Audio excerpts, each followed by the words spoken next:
I was looking in the mirror the other day, smiling, and I noticed my fangs were much like a lion's, and so I decided to eat a lion-based diet, and I'm thriving now, 2.5 months. I eat mostly just the grass-fed stuff, ruminant animals. Mostly lamb. The odd bit of beef sneaks its way into my life, and I am on the hunt for goat. I'd be lying if I said I wasn't. So here's a what I eat in a week video. More and more strict, feeling better and better. Skin almost teenage girl-like in its abilities. We're getting somewhere. I love your colon, girl, it's my world. I won't ever make a sound.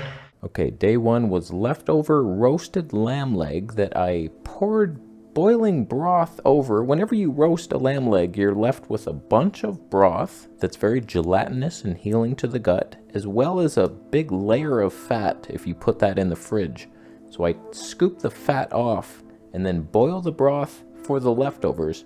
I think it's better if you boil the meat with the broth instead of pouring it over like a noob like I did. So there's a tip, pro tip for you. I had some raw lamb kidney fat. I do think it gives me a gut ache of some sort. I notice it whenever I eat raw meat. My gut doesn't love it. So I don't know why I'm thinking, oh, raw fat is okay. It's not. Clearly not. I don't like the cramps.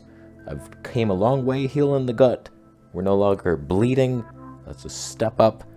But the odd cramp will sneak in, and it's because of that. And I ate a lot of it this week, but I finally realized it. And we're moving away. So we had the leftover lamb leg with the broth, and I also air fried a bunch of lamb shoulder chops and loin chops because I knew that was a pitiful amount of meat and I needed more, and I do it straight from frozen. Fantastic. 380 degrees. I do mine for like 14 minutes aside for the shoulder chops. Loins are a little different, like 13 minutes. And 7 minutes on the other side. That was my intuition. I was like, yep. And they were fantastic. Day 2, I had lamb stew chunks, which I pressure cooked for 2 hours. Grass-fed from New Zealand with some raw lamb fat for some reason. And it was okay. It's not the greatest texture. It's just like boiled meat. It's satisfying. I don't think I even felt good that day. I was very queasy. I think I overate. It wasn't the best day I've ever had. Day 3, though, we recovered with a roasted lamb leg covered in, you know what, I'm experimenting with, like, what's the best way to roast a lamb leg or any piece of meat, and most people cover it with oil, so I decided to melt some beef tallow and pour it over that. That was dumb. This was the hands-down worst roasted lamb leg I've ever had in my life. I think I over-salted it. It just tasted so potent. I was like, what is that?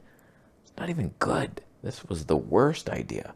So I'm going back to the basics and not even adding salt. Just roasted meat is so simple on its own, and I'm not getting in the way. So we had that roasted lamb leg with some extra lamb fat. That's basically what I do all the time. I eat fatty meat, but I also add a bit of fat to it.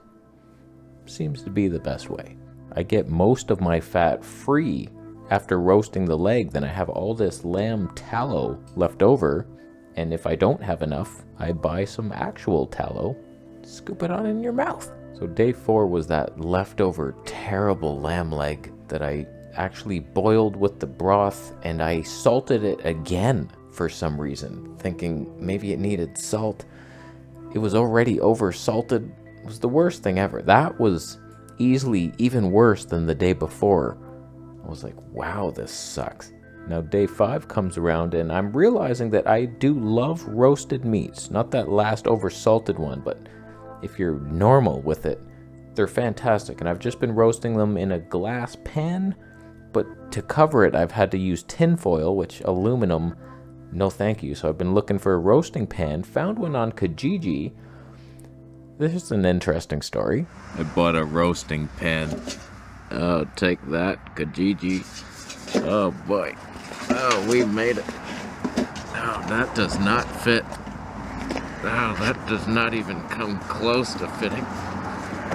Oh, that will not zip. Oh, I should have brought something. Oh no. Oh boy, tie that in one of these shoelace knots. And what could go wrong? The old man who sold me that pan almost died in my arms. When I got there, he was like, here it is, perfect condition first, before we get to that. I asked him if it was in good condition. There's no scratches anywhere, no chips. He's like, oh, no worries, bro, it's great. I love this thing. Guy was blind as a bat. There was a huge gash in the thing, and I was like, oh, I drove so far in my scooter in the ice cold to get there. He's like, perfect condition. I'm like, it's not.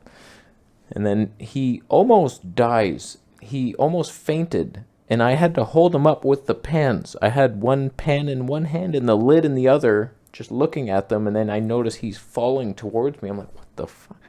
And I held him up with the pans. That's what you're supposed to do. I learned that in nursing school. So I was like, you all right?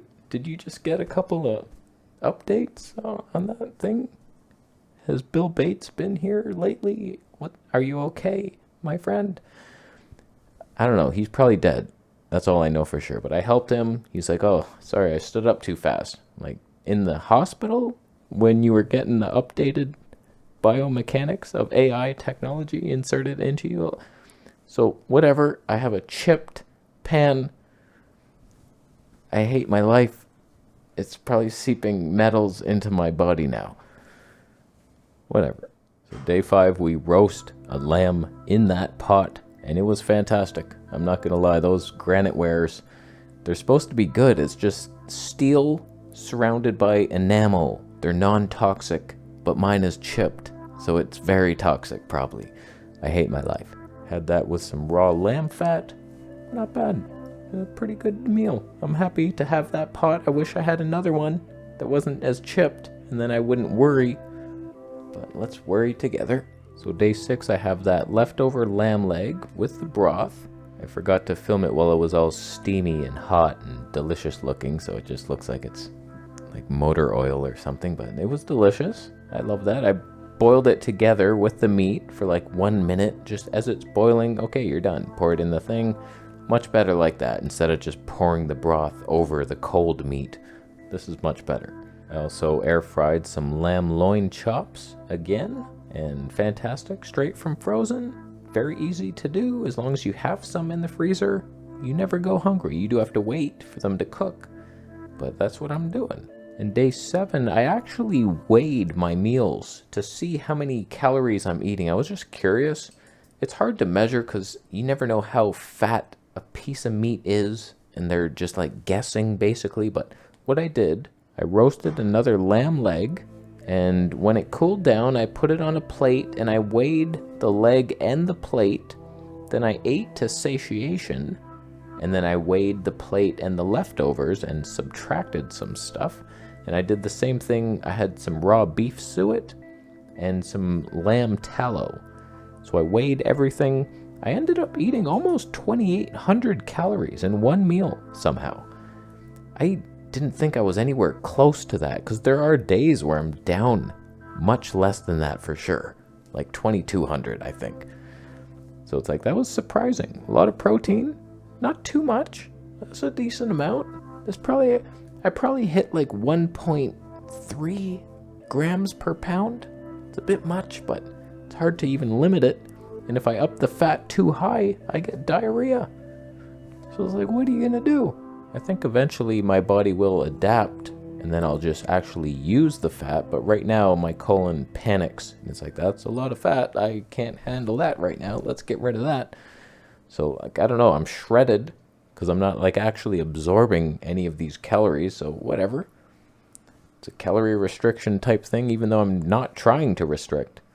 So whatever, I feel good. Things are slowly improving. I'm surprised how long it takes to heal the skin, but it's getting there. It's just I have some backward slides. I had a thing like an eczema thing that happened when I was vegan. Slowly came back a little bit, but it's going away now.